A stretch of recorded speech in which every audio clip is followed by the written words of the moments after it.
Hey guys, this is Felissa Rose from Sleepaway Camp. You're listening to the Dave and Creech Show. You better watch out.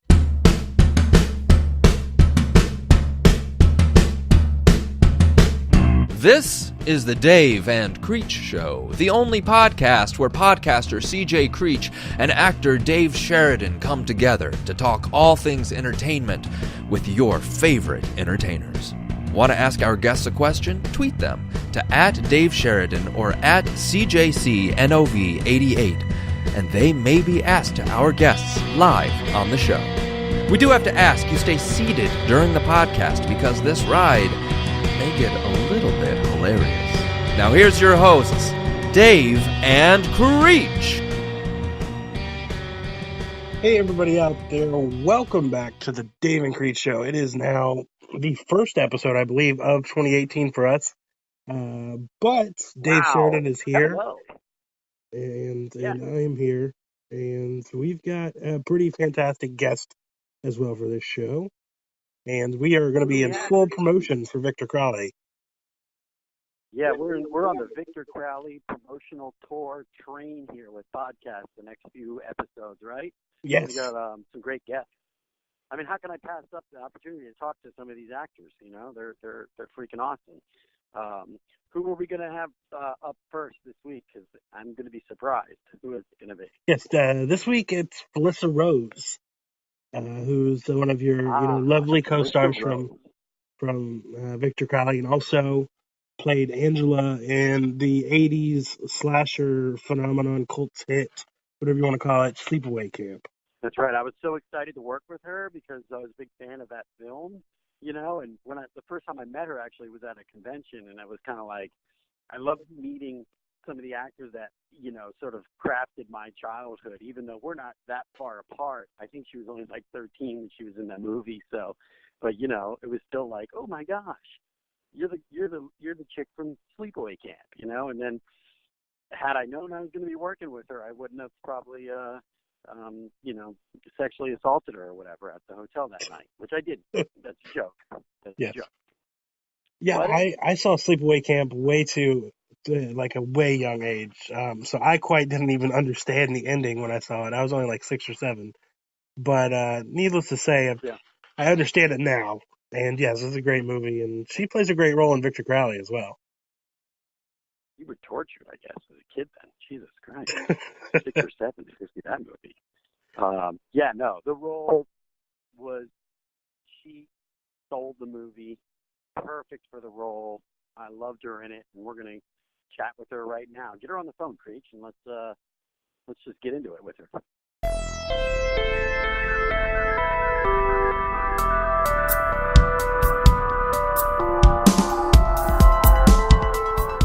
Well, welcome to the Dave and Creech Show. How are you? I'm doing well. Thanks so much for having me. Oh, yeah, no, thank you for being on our podcast for the first time.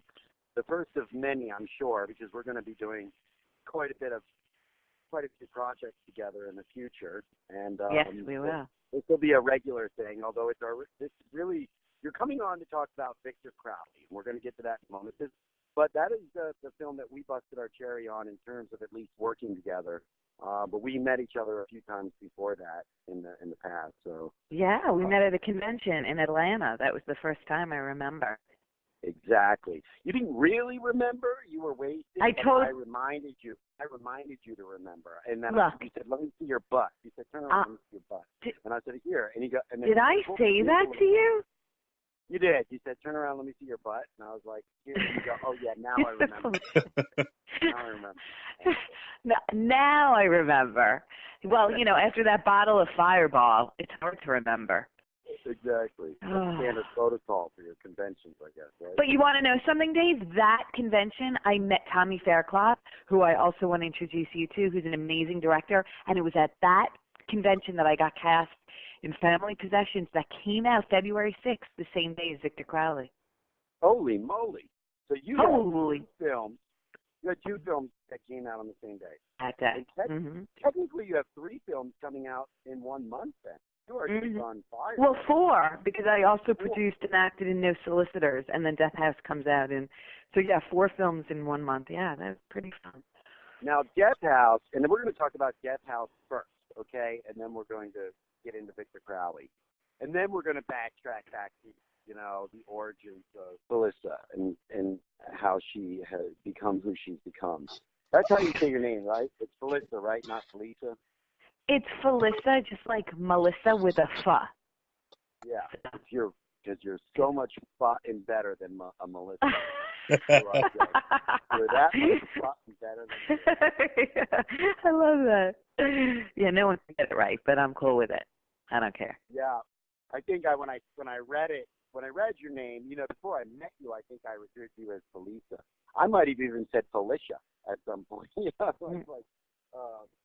But now it's Felissa. Was that before or after I saw your butt? It was. Yeah, no, it was Felissa once I met you. Yeah, there you go. Yeah. Or it was I always, and then for about a year it was always Spa like Felissa Spa. Mhm. So yeah, right. so Death House.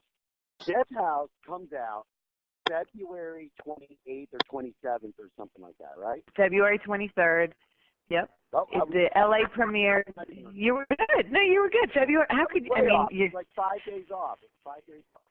Dave, you're supposed to remember every single date of every movie that comes. I know the premiere is February 22nd in. That's right, LA, because the 23rd, the day after, in New York. I know that you're going to be in the New York one. All the decorations up because you're. I will. Yeah. Decorations. Hold on. Let's put blood over here. This will be great. Just set us up. Set Death House up for us. What's going on? It's going to be out in theaters almost everywhere. This is going to be. It will be in theaters across, limitedly, but across the United States. Look for it, Death House. We have a website, deathhouse.com, and it was produced by, Rick and Steve of Entertainment Factory. That's right. It originated with Gunnar Hansen, and it's just a really magnificent film that's so original. It's crazy, and it has I just saw online, actually, somebody wrote, what's that huge movie coming out, Hell's Kitty? They said The Expendables. Yeah, The Expendables, but there's a new movie. It's Hell's Kitty, and it says Hell's Kitty has the most impressive horror cast since Death House. So we're over. You have Kane Hodder, Dee Wallace, Sid Haig, Bill Moseley, Vincent Ward, Barbara Crampton, Adrienne Barbeau. So many amazing people in it. So it was an adventure for me because I was in front of the camera and behind the camera as an associate producer, and it was just a marvelous journey. So what's your role in front of the camera on this one? I play a doctor, yep. And that's exactly how I play the doctor. Richard Speight, who's one of my dear friends, he's from Supernatural. Yep. He plays the main evil doctor, and I'm his assistant. And we sort of wreak havoc because the situation is that there are 2 FBI agents, and they're really coming into this crazy prison. And there's 7 levels of serial killers, and basically it breaks down. It's almost like Jurassic Park, like the ride breaks down, and you're immersed in this insane asylum. Right. And you have to get out. So it's a matter of time. So yeah, so I'm one of the evil doctors.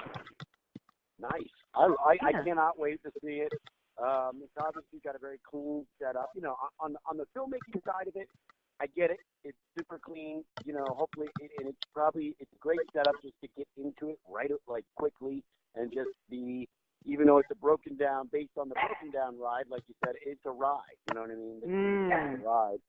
It is. It's got a lot of great actors. And now did Gunnar write the first draft, or he just had the story idea or something? No, many years ago he wrote the script, and he was involved with his agent, Mike Eisenstadt, and they were figuring out how to put it together, and it came to Rick, and Rick was in it from the very beginning, Rick and Steve, Rick Finkelstein. And then from there, they met with Harrison, and we actually went and met with Gunnar right before he passed away, sadly. So the blessing was he living in Texas?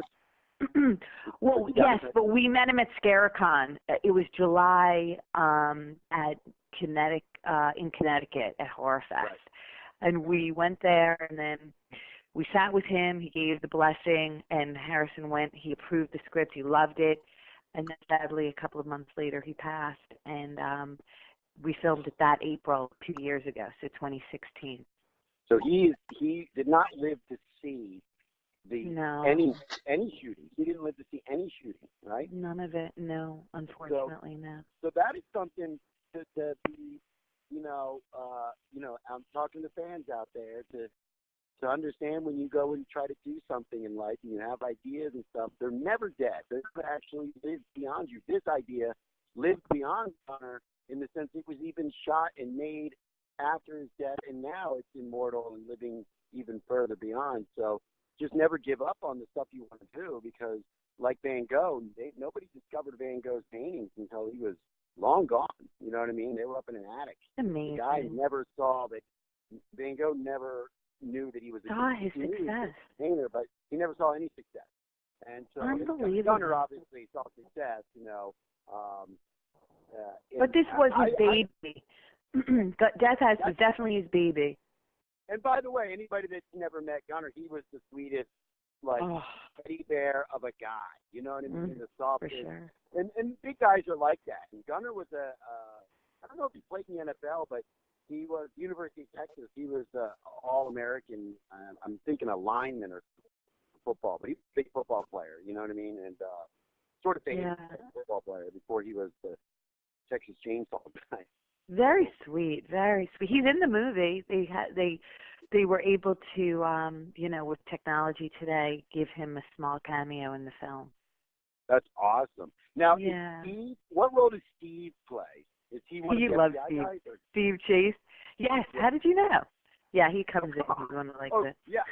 I'm gonna make Steve Chase one of the really. He could be really one of the really scary serial killers that looms over me. No, he's so fun. For an FBI guy. I wouldn't make him a giant serial. Although he can play anything, you know what I mean. He'd have to be the crazy Steve Buscemi kind of serial killer guy if he played. And you, Steve, made a movie. You made a movie with Entertainment Factory called Stan the Man. So we did work. Right. We've already done 2 movies together, actually. That's right. Yeah. Because I'm a producer on that, so we have another movie coming out. Yeah, and that was my first inner workings with Entertainment Factory with Rick and Steve, and working with Steve. And he is one of my favorite. He's one of my favorite guys. And we're going to do some stuff. We are going to do some stuff together. And I just know, and we got to talk about this later off the air, but we need to come up with a two-hander of just me and Steve. You know? Oh my gosh, that would be hilarious. The 2 of you. We need to figure out that oil and water thing where it's my cousin Vinny type of thing. You know what I mean? I think it should be a 3-man, and you throw Perry Shen in there. That would be. Imagine you, Steve Chase, and Perry Shen. Oh my God. Yeah, it's got to be a midnight run thing where we're bringing in Perry, in handcuffs. Yeah, and Perry that's good. Yes. Perry is an accountant who tried to escape the law from like a Godfather, an accountant for like the mobster thing that has info, and Steve is basically the hardcore cop guy. Joe Pesci. Yeah, and you're the producer, and you're you got to play a role. Although I just don't want you playing a role you've already played before, because you've now done how many aside from horror movies, how many mob movies have you done? You know what? I've only done 2. I did Garlic and Gunpowder, and now I just did Booze, Broads, and Blackjack. Right. So you're starting to come into a new stereotype for you, huh? This is gonna be a new stereotype, being that I'm the Italian girl from New York, Although in Booze, Broads, and Blackjack, I play Savannah Holly, you think she's hired by Vincent Pastore from The Sopranos as the waitress in the strip club, but I'm actually, there's a secret. I shouldn't tell you. So. Oh God. When the movie comes out. I hope it's not. I have a penis secret. But it's another. That was good too. Yeah. I don't want any more of those secrets. No, you're good for now. Yeah. So what's going on? You must be asked all the time what's going on with Sleepaway Camp, and I bet you Creech was already asking you that crap. I don't know, but no, he didn't. What's going on with that franchise? You know, are you rebooting that at some point, or like want to do something with that, or? You know what? I can't say 100% what's going on, but I can tell you something will go on. How about that? Does that make sense? Right now, there's a lot of mumblings and gurglings and chatter, but something will happen just because I believe it will kind of take that momentum and it will go. It's the last of the Mohicans of the 80s, films. Friday the 13th and Last House on the Left and all those good My Bloody Valentines that have all been remade. And I truly believe, especially on the heels of, the remake now of Halloween, we're seeing we always see a resurgence. Slashers are never out of style. And we're mainstream now. I mean, look at Get Out. It's up for all these awards. Look at Guillermo del Toro with Shape of Water. We are so walking, I don't have to say television, Walking Dead, American Horror Show. We have all of these, amazing mainstream TV and films that are taking everyone by storm. So now is the time for horror. I love it. I love that kind of talk. You're so true when you say that, and sort of like, it's just kind of the cake is just rising up and maturing just now. A lot of years, very similar to Marvel. Very similar to the comic book stuff. Look how long, it took the comic book sort of genre to really now just actually become the juggernaut that is all entertainment. You could say that was the last 2 decades. And then in the 90s was the sort of like, okay, hey, here's Batman the movie, that really broke it in, the Michael Keaton one. You know what I'm saying? Like that was, and then in the 80s was kind of like, I wouldn't say it was a joke again, but it was a little dead in the 80s. In the 70s, there was a lot of television shows, Wonder Woman, the Hulk and stuff like that. But, it took a long time for the comic book world to really conquer. And I think that the horror genre is really so hand-in-hand related to the comic book world in an ugly stepdaughter way. Yeah. In an ugly No, but look at Walking Dead. Really, it's the horror genre, but it's also comic book. Is really what the graphic. 100%, and I think it speaks to the fan base.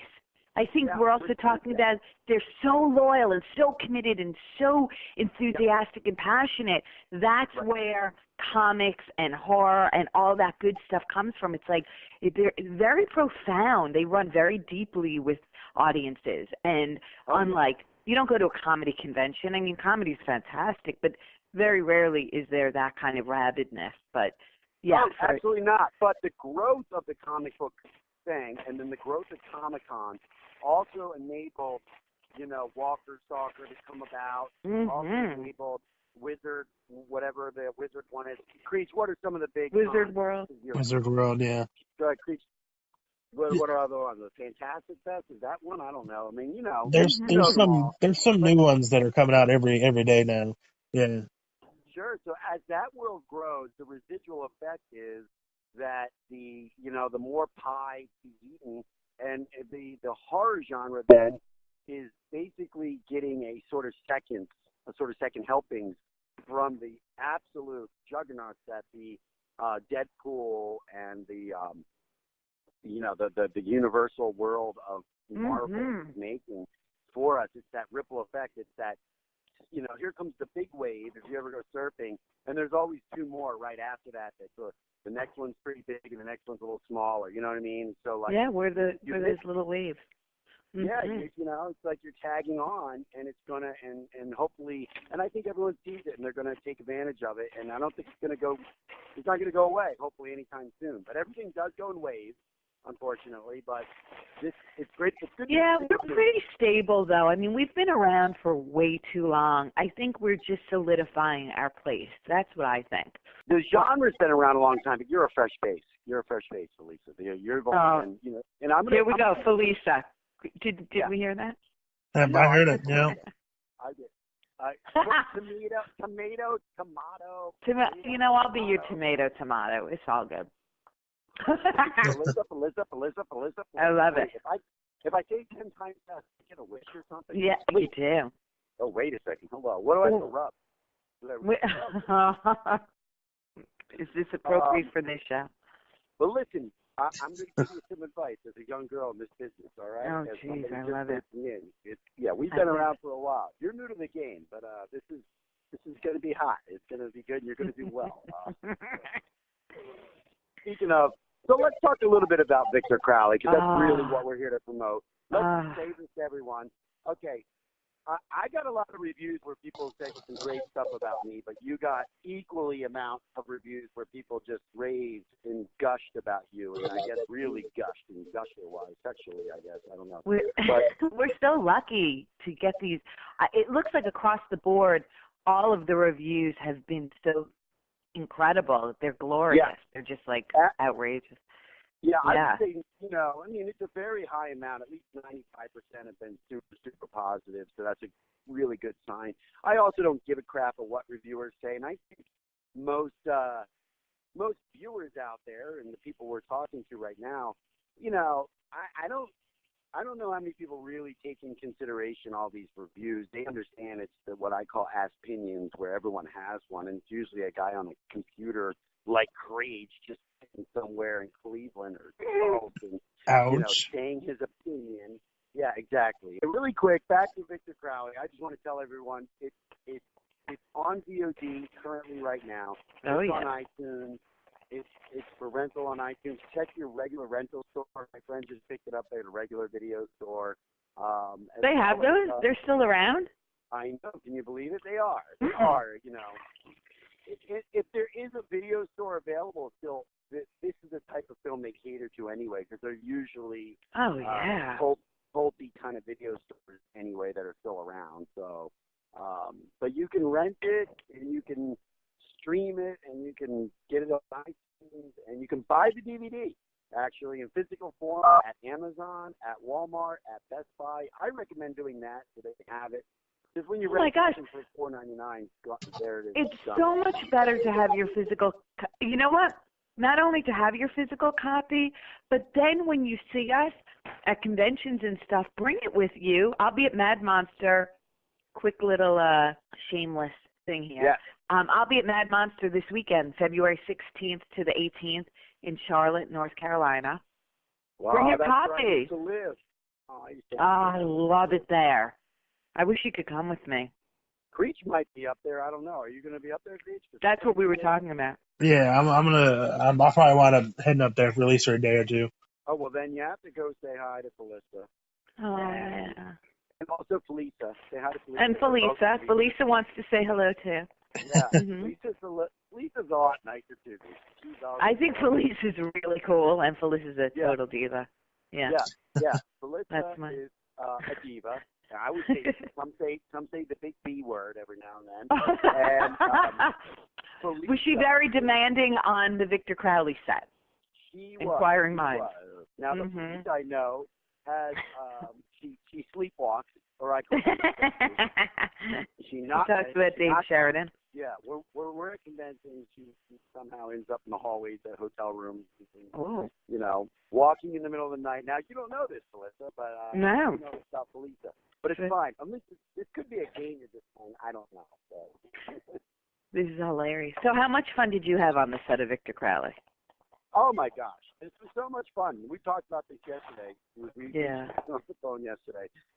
This was a true ensemble. And I don't know if it was predicated on the fact that we were trapped inside a sinking, airplane. I'm not giving that plot away anymore. The movie's been out. The trailer has it in the trailer. And it's the crashed airplane is on the cover of the DVD. So I think we can mention that we were sort of a captive audience ourselves on this plane, correct? So I think that had a lot to do with us bonding really well, being in that sort of the cast was magical. There was some kind of energy amongst all of us together, and yes, being that we were in close quarters and we mostly shot nights, so you're a little confused. I saw on the behind the scenes were singing Red Robin, myself, Laura Ortiz, and Perry Shen. Like, we must have been so exhausted. You're tired, your schedule's weird, and you're getting to know each other intimately. We're so close, so it was the best. Yeah. It was my favorite, actually.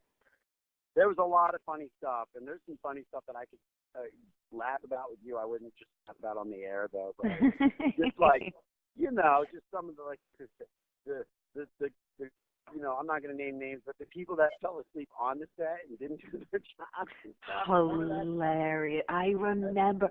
Oh, my God. We had some crew who kind of fell asleep. So, but you know what? They were so awesome, and we were working long hours, but they were the best. Like, I was watching them behind the scenes, and I'm like, it always felt like it went so quickly because we were having so much fun. I never wanted it to end, and I really missed it watching that documentary, That's a really good point to bring up the behind-the-scenes stuff. There is some great commentary tracks on the DVD. There's some great behind-the-scenes, and quite honestly, it's only like a $12 DVD right now. Like that. Oh my gosh! I know. You get the Blu-ray and the regular DVD, a combo pack, but you get all these great behind-the-scenes stuff. And a lot of DVDs don't offer that anymore. And Adam really went out of his way to put as quickly as he could scramble to put the stuff. I mean, he wished he would have done more, but just because that's Adam. But it really is some great stuff that they threw together, and that's worth it alone. And we should talk about how great Adam is. Yeah, exactly. We should talk about how great he is. And we did touch on yesterday on our phone call about how we know for certain that our characters were written specifically for us. Right. Adam called up and called me, called you, and in the pitch was, hey, you got to do this film. I wrote the role for you. Please check it out. And they really are. When you see it, and I think a lot of people out there have seen it, Creech. Yeah. You saw the film. Let's talk a little bit about it. What do you think? Oh yeah, I was telling Felissa earlier that and Perry yesterday it's a great film. The flow is fantastic.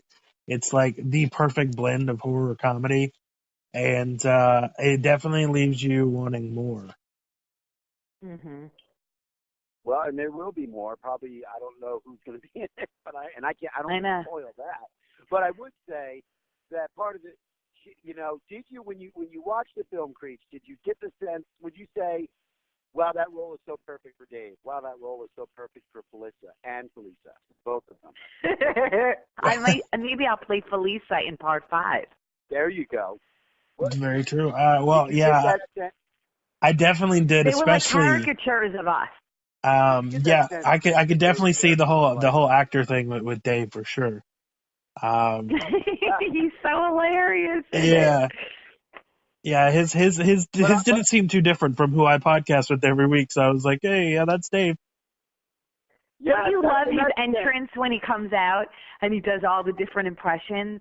It's priceless. I mean, it truly is, and I say this to you, Dave, it's comedic genius. I mean, your character is so brilliant and spot on. And those impressions and just the way you handle the character is so, I laugh every time. And then your other big, I hate Austin's dead. What? Oh, my gosh. That's Austin's alive. The way your delivery, I can't do it. But you have to see the film, see Dave in this role. It's so... And here's the thing.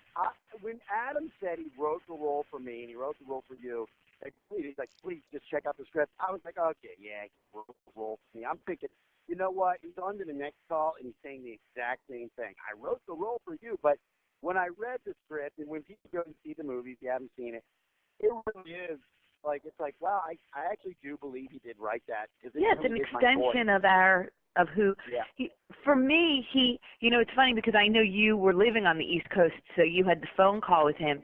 With me, it was July before we shot, and we shot in September.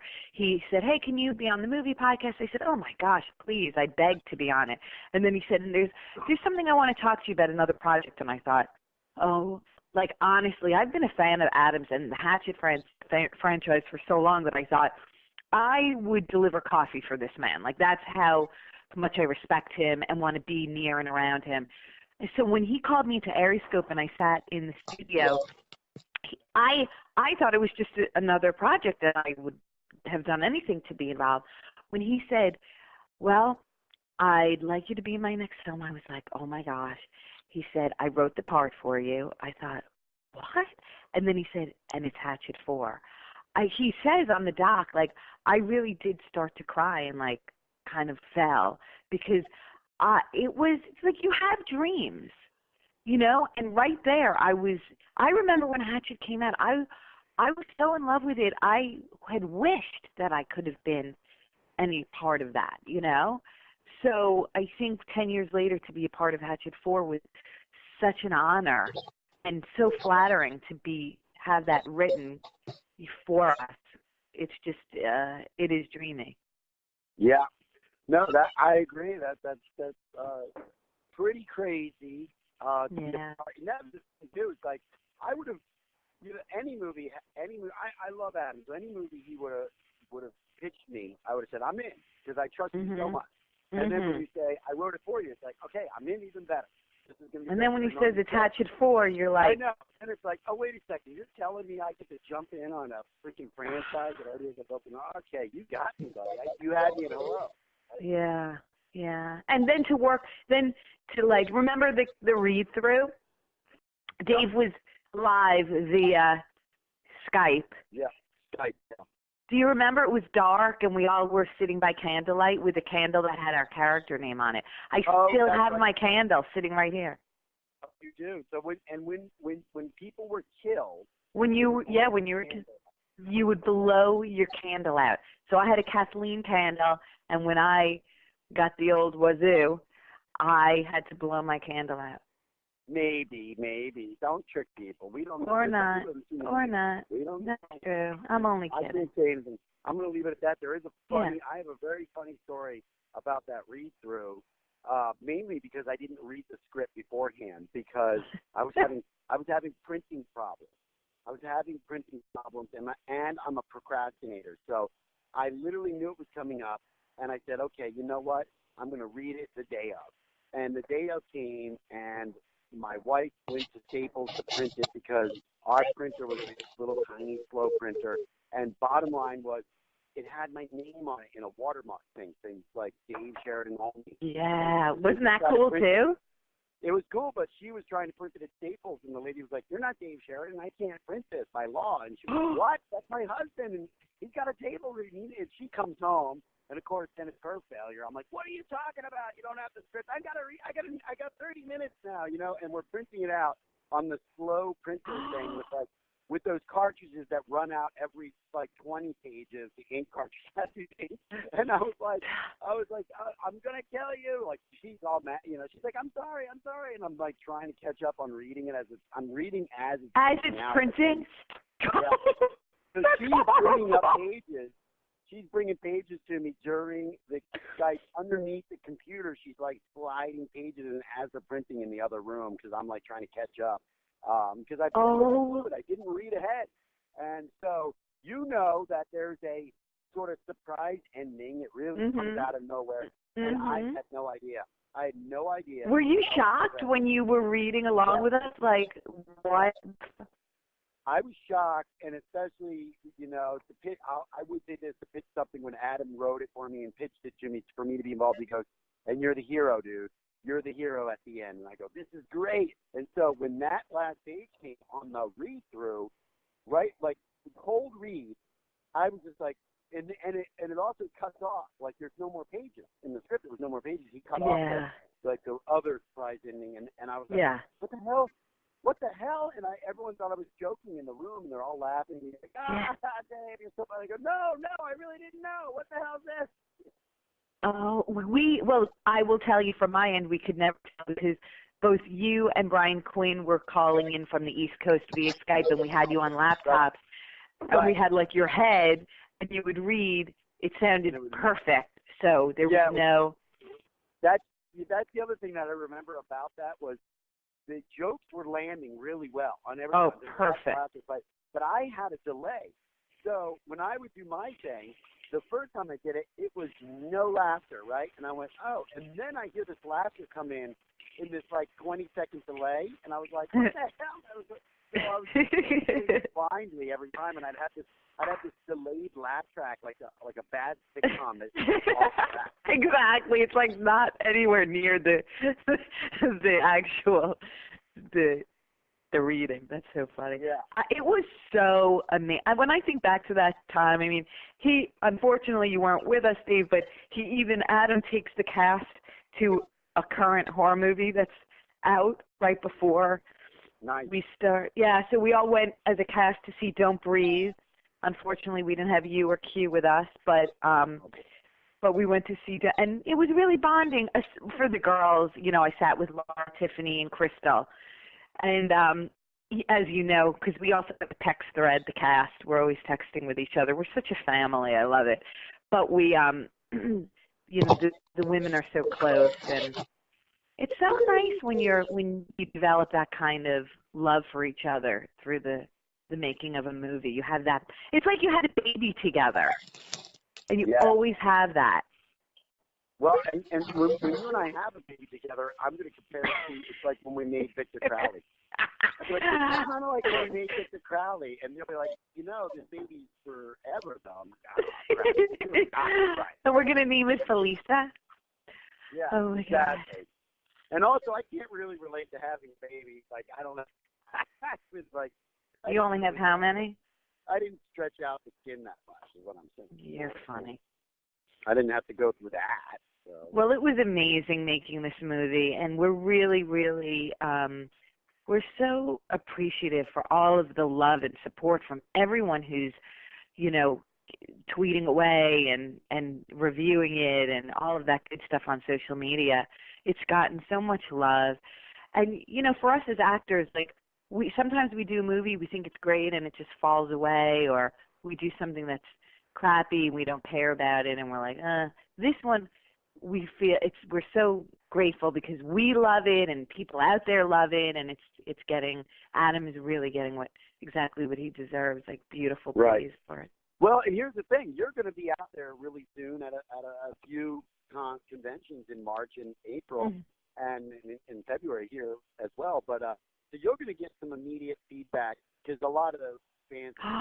Yeah. So I can't wait to see what that's like because people are already saying, I'm going to bring my DVD or my Blu-ray to Mad Monster, and I'm like, and then I'll be with Perry and Kane in Canada at the end of April 27th at Shock Stop. Maybe me. Yes. Maybe me. We're going to talk. Yes, we're going to talk about that for sure. That one I might be available for. See, I'm about to do construction on a new house in like 10 days. Right now, I'm wheeling around looking for materials. I got to get it all ready, lined up. And but February 20th, I break ground on Smash. I'm gutting a house. It's already broken, but I'm going to gut this house and redo it. And that's going to be through March, and that's why I can't go to that new. Are you going to the New Jersey Con one that they're talking about? I'm not. No, it's my daughter's 11th birthday that weekend, and she has. Yeah, she's serious about March 4th. She's serious Happy about. birthday. Thank you. You know how it is with these kids. It's hard enough when we go away. I'm March 10th. That's why I love you so much. You're a freaking Pisces? Yeah, am I a Pisces? I'm March 10th. That's middle Pisces. I am like, you know. You're hardcore Pisces, and guess what? I'm Central Pisces. Yeah. I have a huge love for Pisces. My mom's Pisces. My dog love Pisces. Get along really well with Pisces. Are you Scorpion? What are you? What? I'll let you guess again. What do you think on this zodiac circle? What do you think? The craziest one of all? Oh, the crazy one? Yeah. That's Creech territory. What's that one? It's the line, the leaf. What is that? The line? What's the crazy one? It makes sense. Gemini, and I'm the twin, so I'm Felissa and Felissa. Oh, wait, Gemini, yeah. But here's the thing. My wife is June 7th or 6th. Is that Gemini? Because I think that's what she is. Yeah, I'm the end of May. I'm the beginning. So, yeah, it's all through June. Yeah, so that's why I'm with my wife then, because she's Gemini too. So. What is she? When's her birthday? June 7th, June 6th, or something. Oh my gosh, my 7th. daughter's June 8th, so I have a Gemini daughter and a Gemini Pisces and a Pisces. And then I have a Virgo. What do you have? I don't know. I gotta tell you what they are. Yeah, okay. But no, I'm not really into it. You know what I mean? I'm not. Oh, I'm really into it. I even have the tattoo. How many kids do you have? I have 3, including my husband. I have 4. Yeah. Yeah, exactly. So, Jeez, and you guys. Is your youngest 10 or is your youngest even younger, like 6? So I have a 12-year-old girl, and then I have a 10-year-old girl, and then I have an 8-year-old boy. Oh. So I really worked hard for that boy. You did. Okay, so we're the same. We are exactly the same. 12-year-old girl, but a 10-year-old boy, and that's why we don't have an 8-year-old at all. You know what I mean? It's like, okay, boy, girl, okay, yeah, no, that's it. We're good. Well, you're perfect. You see, if my second one had been a boy, I probably would have 2 kids. But I really wanted a boy so badly, and I'm so in love. He has me wrapped like around. Well, they all do, you know. Yeah, he's gonna be a mamula. Oh. So annoying. The girls tell me, they're like, oh, Tommy's crying. Oh, Tommy's hungry. What are you going to do? Tommy's... Because I'm such the Italian mama who's like, oh, Thomas, eat. What do you want? Oh, should I, like... It's just annoying. Oh, yeah. I'm annoying. Oh, yeah, no, that's great. Yeah. You have an Italian wife. Exactly. I know. And I have Italian mother-in-law, too, so that's... Good luck to you. More like that. You know what I mean? Yeah. She's like giving me 2 jackets and all the food. It's like, are you warm? Are you cold? Are you hot? Are you hungry? You're like, who cares? Yeah. What is your background? What's your heritage? I'm Irish. So that's nice. A lot of Italian-Irish combo. I'm Irish mutt. The reality is I'm like German and Welsh. English. Yeah, my husband is the same. We tried for a third, and it just was like not happening. And so then we were like, well, we're not going to kill ourselves over it. We have the 2 kids. So at a certain point, we let reality sink in that a third is not going to come, So. Oh, 3 really puts a person over the edge, yeah. I bet it does. No, it really does. Like, it's a bit overwhelming. But, you Go ahead. No, you just learn how to juggle, and because they're the loves of your life, you do anything and everything. It's just that much more crazy. It would be funny that somebody that is a juggler couldn't handle things in life, but he's a great juggler. You know what I mean? Yeah. You're like, I learned how to juggle. He's like, I'm the best juggler in the goddamn world. I don't know what to do with my schedule. You're so funny. He's such a great juggler. I don't understand why he couldn't handle the 3 kids. Can't handle life. Yeah. So what were you going to ask me? I'm just going to, now is our time, even though we always go in reverse. But, so, why don't you hit me up? Start from the beginning, because we want to know, our fans, our people that listen to our show, they really are smart, and they're learning the people of the trades and stuff, and we always like to talk about how you got where you got. What are the bullet points of political career and stuff? So, because you started out obviously fairly young. So, you grew up in New York, New Jersey. What was it again? Yeah, New York. I grew up in New York. I was born in New York City, downtown in the Village, and just from being like any little girl, I really wanted to, look, I'm feeding Thomas as I'm talking to you. I wanted to take singing and dancing lessons, and my mom was like, such the New York stage mother, and this is how Adam started writing Kathleen, because I would tell him, and she would be like, oh my God, Felissa, do it. Yes, you could be an actress. So I started to, really take it seriously. By the time I was like 9, I was kind of, totally enrolled in every lesson there was. And then I went on my first audition, and it was Sleepaway Camp. I was like 12. And they were looking for a little girl, flat-chested, big eyes, and I just connected with the director, got the part, and then I kind of went away a little bit because it wasn't like, although it came out in theaters twice in the November and June, it didn't really hit. So then I went back to school, and then I went to NYU and studied for real, and I lived in New York. And it was really in 2000 that I started to figure out via the internet that people loved Sleepaway Camp. And there were all these horror directors who were like, hey, why don't you come do a cameo in my movie and da-da-da. And I thought, wow, well, this is cool.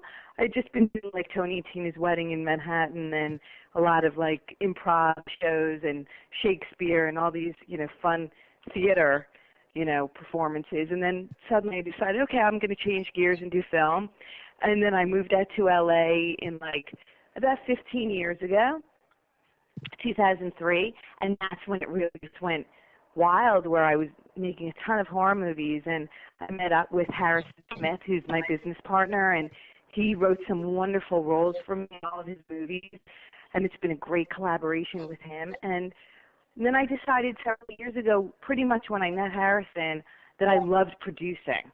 And being, getting older in this business as a female, I felt like it was really wise to just sort of have another kind of, career going. Because I'm a mom, and it's not unlike being a mommy where you have to juggle 3 billion things. And it just made sense, and it came naturally, and people started calling me, can you produce my movie? Can you produce my movie? And I had great connections, and I just kind of used my relationships and put it all together and, met people in LA. There's a great horror community. And then, that brings us to this day where we're talking about these other movies coming out. That's pretty crazy, too. And so out of all that, I didn't know you were involved, that you did the Tony and Tina's Wedding. How long, what did you play? One of what did you play? Were you in a bride? I played one of the cousins. I was a real peripheral. That was in my early 20s, and I was a peripheral character. I'll never, just hey, how you doing? You talk to the audience, and you wear a skin-tight red dress and feed them ziti. Here's some baked ziti. Nice. It's that character that's so annoying that you see on Mob Wives. Right. Yeah, exactly. But you didn't get into any cat fights or anything like that. No, thank goodness we didn't turn tables and punch each other in the face. No. Thank God for that, yeah. Did somebody do that part, though? Was there some sort of we're fighting? Oh, there's always, in those shows, there's always, it's pretty, they have it structured in the way that you stay within that skeleton, but it's pretty loose. There are times where, they'll have a cake fight and, do that stuff, and where the guys will beat each other up. But for the most part, we're pretty, although you interact with the audience, it's pretty structured. So, and I did a lot of those shows. I did The Godfather's Meshuggah Wedding, where I played Mala Marmalstein, and I walked around with shopping bags from Bloomingdale's. And I feel like that was the training ground, though. Improv, it better than anyone. It's the training ground for really being able to audition for people, or even your social life in general, just to talk to people, or be a better actor on set, because a lot of times you will improvise, your scene, or the director will say add something. So I know you're the master at that, and I love that. I think improv is best. Yeah, no doubt. That's for sure. And I never had to go to one of those interactive places, especially in Italian weddings, since I married an Italian. My wedding was Tony and Tina's wedding. Oh, you see? Did everyone beat the hell out of each other? Yeah, no, but it was still. I'm just saying. Did you have Uncle Vito there and cousin Louie and brother Frank and all that? We had all that. We had all that. I just. Yeah, exactly. And that's the thing is I'm so cheap. I don't want to pay for Broadway plays, interactive Broadway plays like that. I'll just go and live it. It's way easier for me to marry an Italian girl and have the family pay for the wedding, and I just get the real show. That's hilarious. Whatever is the next hottest thing. If there's some sort of like Jewish funeral, I'm like, I'm just gonna go and feel like, get close to like an old Jewish guy waiting to die, and then I get the whole show for free. Guess what? I did that too. I did I can't remember. It was a funeral, somebody's funeral. Right. You bring back my whole past, Dave. Great. Well, here's the deal. Okay, we're gonna wrap it up now because thanks for having me. We have a life, people. But tell us the monster. What are the dates of the Mad Monster Ball? Okay, so the Mad Monster Party is this weekend, February 16th to the 18th. It's at the Sheraton Charlotte Hotel, and we begin Friday evening at about 5 o'clock. We have a Death House panel at 7. I'll be there with writer Harrison Smith. He and I are both coming out to show new footage of the film. Since it will be a week prior to the premiere. And, then I go off to a few of the other Shock Stock, and I'm going to bring you to, I'm hoping to bring you to Shock Stock, and I definitely want to bring you to Scarecon, which is in, the end of May or early June. That's East Coast. That's Massachusetts. Where's that one? It's in Massachusetts, yeah. Is that the one Perry came with me last year. Yeah, is that the one I didn't get to go to? Yeah, you didn't get, it was too close, and you were filming, you were off doing something, right. So we'll get you there this year.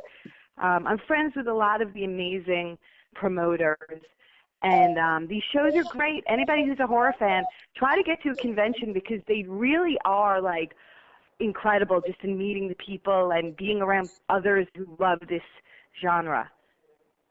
Right. How long have you done those?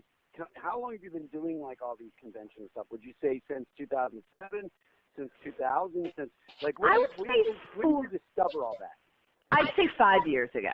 I started with Days of the Dead Indianapolis 5 years ago. Yeah, and I love it just because I am a fan of horror movies, legitimately. So for me, it would always be I remember when I first met Kane Hodder, I was like, oh my God. But, and now that he's a friend, it's so funny.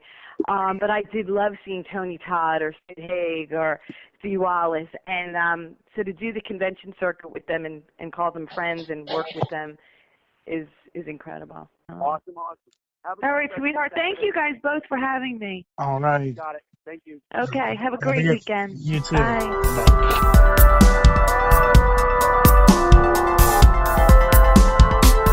All right, well, Dave, it's been a phenomenal time. I mean, I learned so much about the behind the scenes of Victor Crowley, and I haven't even got a chance to check out the behind the scenes stuff yet. So I feel like I'm, right there on the wreckage of the plane, just chilling with all of you now that I know all this behind the scenes info. What's so funny is I've been getting all these texts from people that have watched the behind the scenes footage on the DVD, and that I got to see myself too. I have a Blu-ray and a regular DVD, and I haven't even had a chance to pop it in and watch the behind-the-scenes stuff because I heard it's very cool. So you remind me now to go and do that. So I'm going to hopefully do that. I didn't bring it with me on this trip, so actually the DVDs are at my house, and I'm away from the house right now, so I need to go and check that out. Yeah, sure. I need to go buy a copy. I still haven't done that yet. Yeah, I want to be able to watch him by the time we talk to Perry. So, yeah.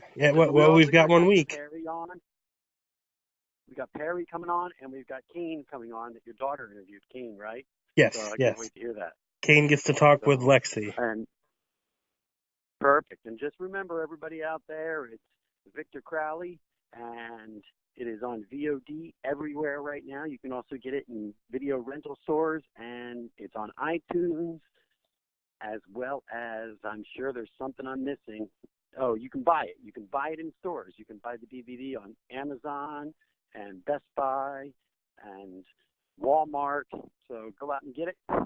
Trust me, I'm not usually pushing my own products this much, but this film is actually very good. You've seen it, right, Creech? Yes, I've seen it and I loved it. And I mean, it really, you can, go ahead and buy digital or whatever, but I strongly suggest, even if you buy it and you love it digitally, to go ahead and purchase a physical copy because, Dave and the cast is going to be traveling at various conventions throughout the year. And what better way to get a physical copy to get it signed? And I mean, it's only what, $12, $13 in most stores. So I mean, Yeah, you might as well exactly. get one. It's like $11.95 or something like that. But it also, I mean, that's why I got to check out the behind the scenes stuff because people keep raving about it. That this is one of those DVDs that has come out that actually has really good behind the scenes footage. You know, really candid stuff. So I can't wait to watch it. So, well, that's another episode in the can, and hopefully the first of many for 2018 that we are both doing together. Because I know that I've been MIA for a lot of it, and I'm still going to be MIA. It's just tough for me. Hopefully I get my act together, but I don't know if that'll ever happen. That's what Dave Sheridan's about. Shut up and sit down.